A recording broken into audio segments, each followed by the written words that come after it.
ndobva asvika mukomana anonzi Tavani, ndobva asvika akatofukisa vayachi musoro wakazi, ndobva avakurira chibhurugwa, akurira bhurugwa ndobva atodi. So today I'm going to be talking about a story that is close to home, a story of how some of my countrymen behave and try to come to terms with what turns a human being into a savage brute. I grew up on gangster rap. It was all fantasy to me because as a country boy I was never really exposed to gangster shit. So coming face to face with actual savages, the first infamous Mashurugwi and the unspeakable acts that they take part in was really shocking to me. I have enormous respect for human life and I just assume that this came pre-programmed into every human being, and seeing these murderous thugs in action really confirmed what I always refused to accept, the fact that humans can be savage brutes by default.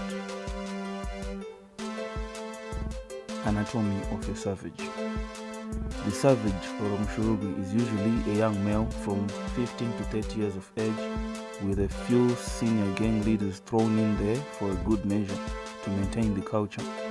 The savage is a school dropout who does not want to participate in what is most often the only viable option for an uneducated man, manual labor. So the savage grabs his machete and heads to the nearest gold field. His plan is simple: if mining fails, or if police presence is too high and it's impossible to mine for gold, he is highly adaptable and will rob a nigga dead for that grain. On his own, the average savage or Mashurugwi is a harmless nuisance, but Mawana Ntanga when they coalesce.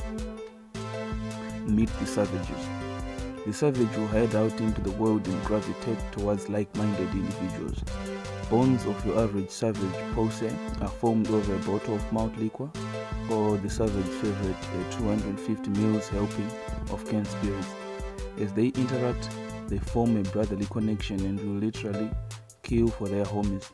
If the savage had a philosophy, it would be summarized as never ever be caught pussyfooting.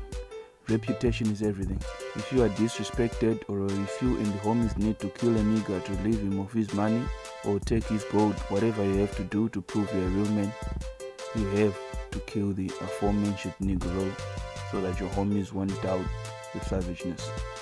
This is what makes savages very dangerous, this peer pressure system that they have. TLDR, these motherfuckers will kill you dead. Keeping up with the savages. So the savages have been going unchecked by the cops for a while due to a system of bribes and sporadic arrests. But with the economy in the shit as is, the violence has increased to unprecedented levels, and it's not possible to ration out the bribes to everyone who has to be paid, from the savages or artisanal gold panner as they are sometimes known, to the dirty cop. As a result, arrests have to be made as of now, as of Feb. I have to commend the police that they are finally doing something to help the community. The police over here are hated universally because of their corruption and shit, but what they are doing to catch these motherfuckers is a real community service. I have to commend them, albeit begrudgingly. However, the police intervention has brought unintended consequences by having an effect of a paradoxical increase in violence doled out by the savages, bringing death or mutilation to snitches and informers, or deaths that result from police retaliation. At the moment, the violence has passed threshold and is at an ebb as mass arrests are being made, and finally, the savages are in check. Until the next time the activities pick up, for now I can say they are in check. I will make a follow-up to this issue if anything else comes up.